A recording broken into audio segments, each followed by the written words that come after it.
At a struggling Mississippi elementary school, a kind black teacher provided a pair of shoes to a student so impoverished he felt deep shame. These very shoes, offering the boy a glimmer of hope, ironically severed the teacher's career. His compassionate act ignited fury, leading to accusations of favoritism and condemnation from state officials who deemed his empathy a breach of policy. He was abruptly fired, but this unforeseen turn propelled his story into the spotlight, opening a new, much larger door he never imagined. Jaden Carter always saw teaching as more than a profession. It was a sacred duty, a pledge to acknowledge the children the world frequently overlooked. This conviction fueled his dedication to Oakwood Elementary, a struggling public school in South Jackson, Mississippi. Here, paint peeled from walls and fluorescent lights flickered erratically. The air carried the lingering scent of old books and industrial cleaner, a smell that clung to clothes. The school was underfunded, overloaded, and filled with children who, far too young, had already grasped life's harsh realities. Jaden understood this lesson intimately. He had grown up just like them. A black boy at a worn wooden desk battling gnawing hunger, his toes pinched by tight shoes. He remembered the dismissive looks from some teachers as if he were a ticking problem. His childhood was spent navigating a world that constantly whispered to kids like him, "Don't dream too big." That memory, an old wound never fully healed, fueled his resolve to be the teacher he'd longed for. He wasn't just there to teach subjects. He was there to truly see them, to affirm their worth. And he saw Elijah Walker. Elijah, 10 years old, was painfully quiet, always looking down as if wishing to vanish. Despite being one of Jaden's brightest students, he only spoke when called upon, never raising his hand unless absolutely certain. His silence wasn't shyness. It was the quiet understanding that drawing attention often brought trouble. Jaden recognized that silence. He had lived it. It was a cold November morning when Jaden noticed something that tightened his chest. Elijah's shoes were disintegrating. The soles were nearly detached, the fabric frayed, exposing his socks through jagged holes. Every step brought a quiet, humiliating flop of rubber against the tile. The boy tried to conceal it, tucking his feet under his chair, but Jaden observed his hunched shoulders, his averted gaze. Then came recess, and with it humiliation. A group of boys, led by Connor Williams, one of the wealthier white kids, targeted Elijah. Connor was the type who'd never known hunger, never worn shoes until they fell apart, never felt diminished for circumstances beyond his control. He leaned against the playground fence, arms crossed, his smirk dripping with cruel amusement. "Damn Elijah," he sneered, his voice loud enough for everyone. "Where'd you get those shoes?" "The trash." Laughter erupted. Elijah stiffened, his fingers curling into fists. Jaden watched, anger simmering, a deep, familiar rage ignited by witnessing a scene he'd experienced himself. Elijah said nothing, shrinking further into himself, as if tucking his feet away could silence the taunts. Jaden wanted to intervene, to shut it down, but he knew words wouldn't suffice. What Elijah needed wasn't a lecture on bullying. He needed dignity. That night, in his tiny apartment, Jaden's dinner sat untouched as he replayed the moment. He'd seen countless kids like Elijah. Children who learned early that the world wouldn't shield them, who carried their shame like a crushing weight, each cruel word, each reminder of their lack adding to the burden. Jaden had spent his life battling to prove he was more than societal expectations. And now he saw that same struggle in Elijah's slumped shoulders and downcast eyes. He didn't hesitate. After his evening shift at the diner, one of his 2 side jobs, he stopped at a small shoe store. He chose not the most expensive or flashiest pair, but something durable, warm, something that would allow Elijah to walk without shame. The next morning, before students arrived, Jaden slipped into the classroom. He placed the shoes in Elijah's locker, carefully tucking a folded note on top. "For a brilliant young man, walk tall." He stepped back, exhaling, feeling lighter than he had in weeks. He had done something good, something right. He had no idea that before the day ended, this simple act of kindness would cost him everything. The moment Elijah discovered the shoes, a light Jaden had never seen before flickered in his eyes. He stood by his locker, hands trembling as he lifted them, his fingers tracing the clean fabric, the sturdy soles. His lips parted in silent disbelief. For a few seconds he just stared, his breathing uneven.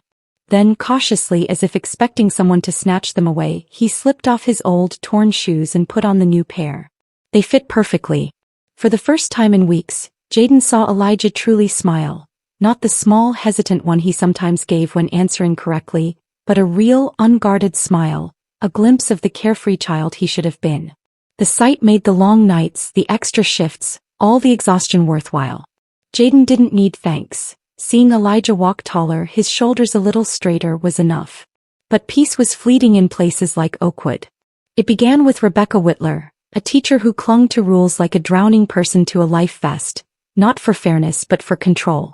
A white woman in a predominantly black school, she saw herself as the gatekeeper of order, the enforcer of discipline. When she saw Elijah walk into class that morning, his new shoes catching her eye, something inside her twisted. She waited until lunchtime before pulling Elijah aside. "Where did you get those shoes?" she asked, her voice laced with suspicion. Elijah hesitated, his fingers tightening around the hem of his sweater. I found them in my locker," he admitted quietly. Rebecca's lips pursed. "Someone gave them to you?" He nodded. That was all she needed. An hour later, Jaden was summoned to Principal Brian Thornton's office. Thornton sat stiffly behind his desk, his expression unreadable. Rebecca stood beside him, arms crossed, radiating self-righteousness. The moment Jaden stepped in, he knew this wasn't a discussion. It was an ambush. Thornton clasped his hands, his wedding band clinking. "Jaden," he began, his tone measured, "we have a problem." Jaden didn't sit. His stomach had already begun to sink. "What problem?" Thornton sighed, as if dealing with a child incapable of understanding simple logic.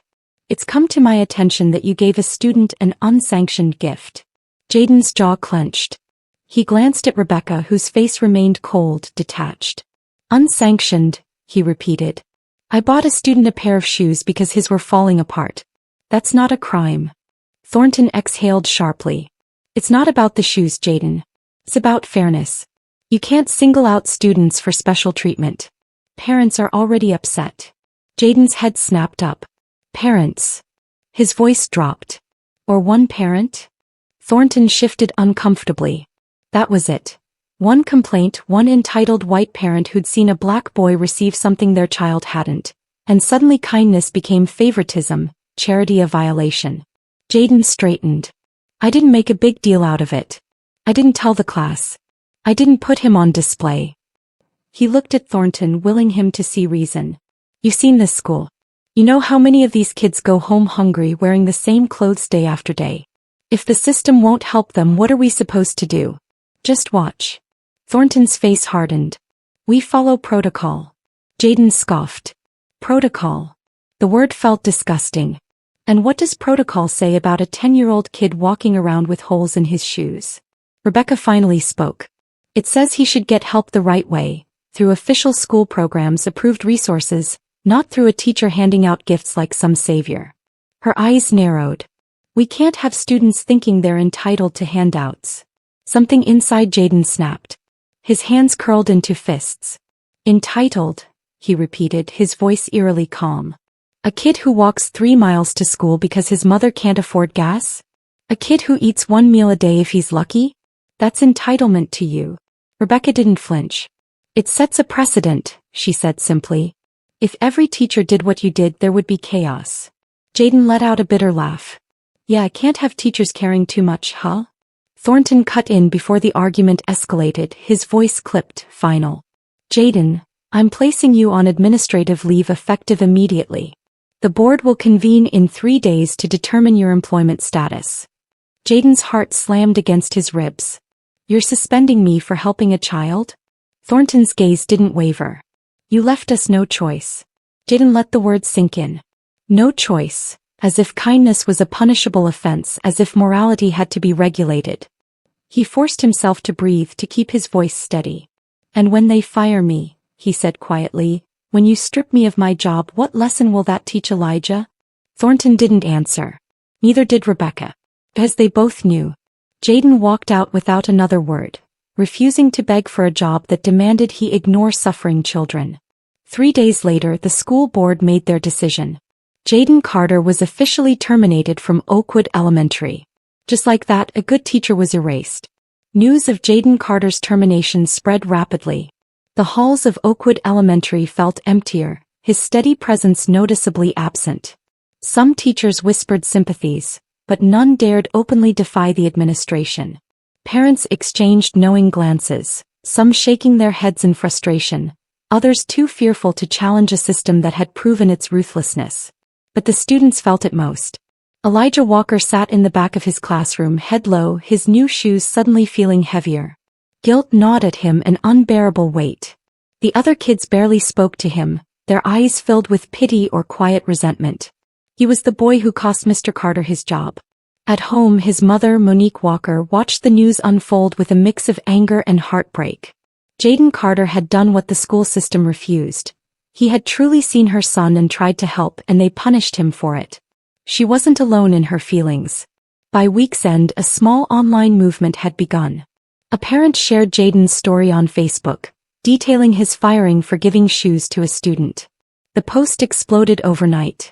Dozens of parents commented, some recalling how Jaden had stayed late to tutor their kids for free, how he'd bought classroom supplies when the school wouldn't. Within days, local news stations picked up the story. "Beloved teacher fired for helping student in need," blared across headlines, outrage spreading like wildfire. People debated on social media. Some defended school policy, but many, especially those who'd experienced the kind of poverty Elijah faced, saw the injustice clearly. And that's how Dominic Hayes, a kind-hearted billionaire, found him. Jaden sat in his cramped one-bedroom apartment, staring at rejection emails. He'd spent the last week applying for teaching jobs, but the stain of his termination followed him. No principal wanted to touch a controversial teacher, no matter how absurd the reason. His phone rang, an unknown number. He almost ignored it, but a gut feeling told him to answer. "Mr. Carter?" The voice was deep, smooth, quietly authoritative. "My name is Dominic Hayes. I run the Bright Futures Initiative. I believe we have something to discuss." Jaden frowned, sitting straighter. Bright Futures, a non-profit focusing on educational resources for underprivileged communities. "I saw your story," Dominic explained. "Read about what you did for that boy. We need people like you, Mr. Carter. Teachers who care." Jaden let out a sharp breath, rubbing his forehead. He'd spent the week drowning in disappointment, anger, self-doubt. Now a stranger was offering a lifeline. "I appreciate that, Mr. Hayes, I do. But," he hesitated, "I don't know if I can do this again. The system doesn't want teachers like me." Dominic chuckled. "The system doesn't, but the kids do." Silence stretched, thick with unspoken truths. Then Dominic said something that changed everything. "We're launching a new initiative," he explained, "a mentorship program for kids in high-risk communities, kids like Elijah. We need someone to lead it. Someone who understands them, who's lived their struggles, someone who won't turn a blind eye." A pause, then with certainty, "We need you, Jaden." Jaden swallowed hard. He'd spent years fighting a losing battle within a broken system that punished compassion and protected bureaucracy. For the first time, someone offered a way to make a real difference without compromising his morals. He exhaled slowly, gripping the phone tighter. "When do we start?" Jaden sat in his car outside the Bright Futures Initiative, gripping the steering wheel so tightly his knuckles turned white. The sun had barely begun to set, casting long golden streaks across the windshield, but he hardly noticed. His mind was still caught in the past, in the weeks that had ripped his career apart and left him on the edge of uncertainty. He should have been excited, grateful. Dominic Hayes had offered a second chance, one without restrictions, one that wouldn't punish him for doing what was right. Yet despite the hope, a nagging voice whispered, "They fired you for caring. What makes you think this will be any different?" His fingers drummed restlessly. Maybe he wasn't ready to fight again. Maybe Elijah's crushed expression, the students' whispers, the betrayal from colleagues who'd stood by and watched him be erased, maybe it had all drained him more than he realized. A soft knock on the window pulled him back. He turned to see Monique Walker, arms folded, her eyes sharp but kind. He rolled down the window slowly. "You just going to sit here all night?" she asked, raising a brow. Jaden exhaled a laugh that barely sounded like one. "Thinking about it." She leaned against the door, studying him. "You know, I never got the chance to thank you for what you did for Elijah." "You don't have to," he said. "Yeah," she muttered, shaking her head. "I do." Her voice softened. Because people like you, they don't get enough thanks. You just keep on giving and giving until the world takes everything from you, and even then you still try to give more. Jaden swallowed hard, looking away. She sighed, tapping her fingers against the car. Elijah ain't been the same since you left. You were the first teacher to see him. Not just his grades, not just his attendance, but him. You don't know how much that meant. Jaden's chest tightened. He did know. He knew because he had been Elijah once. A kid who had learned early that the world wouldn't hand him anything, who had stopped expecting kindness because disappointment was easier to carry. And he knew what it felt like when someone, just one person, saw past the struggle and reminded you that you were worth something. That's what Jaden had tried to do for Elijah, and they had taken it from him. But had they really? The realization hit him all at once. They had fired him from a school, not from his purpose. They had taken away his classroom, but not his ability to change lives. He looked at Monique, his decision suddenly clear. Would Elijah want to be part of something new? Her eyes flickered with curiosity. What kind of something? Jaden smiled for the first time in weeks. Give me some time to figure that out. That night he called Dominic. I'm in, he said. Tell me what I need to do. And just like that, Jaden Carter stopped looking at what he had lost and started building something new. 6 months later, the world looked different. Jaden stood at the front of a crowded community center in South Jackson, dressed simply in a button-down and slacks, watching as a room full of children, kids who had been ignored, dismissed, forgotten, settled into their seats. The Bright Futures Initiative had grown faster than anyone expected, and Jaden was at its core. He had built something here, not a classroom constrained by policies that punished compassion, not a school bound by outdated rules that prioritized bureaucracy over children. This was different. This was a space where kids like Elijah didn't have to hide their struggles, where they weren't reduced to test scores or discipline reports, where they were finally seen. The door at the back opened and Elijah walked in, his shoulders straighter than Jaden had ever seen them. He wasn't alone. His mother was with him, along with 2 other kids from Oakwood. Luis Hernandez, Ava Brown, kids who had watched what happened to Jaden, kids who had been waiting to see if kindness could survive in a world that had tried to crush it. Jaden felt something catch in his throat. They believed in him. He cleared his throat and turned back to the group. All right, he said, his voice steady. Let's get started. The day flew by in a blur of lessons, conversations, laughter, the kind that came from kids who finally felt like they belonged. By the time the event ended, parents trickled in, talking to mentors, signing their kids up for more programs, thanking Jaden for creating something real. And then, as the crowd thinned, Elijah walked up to him. He was quiet for a moment, shifting on his feet. Then he looked Jaden in the eyes and spoke with a confidence that hadn't been there before. You were right, Elijah said. They didn't take anything from you. Jaden let out a breath. No, he agreed. They didn't. Elijah nodded, then hesitated before reaching into his pocket and pulling out a crumpled note. Jaden recognized it immediately. For a brilliant young man, walk tall. Jaden stared at it, then at Elijah, something deep in his chest tightening. I kept it, Elijah admitted, because I wanted to remember what it felt like when someone believed in me. Jaden's throat burned, but he managed a small smile. And do you believe in yourself now?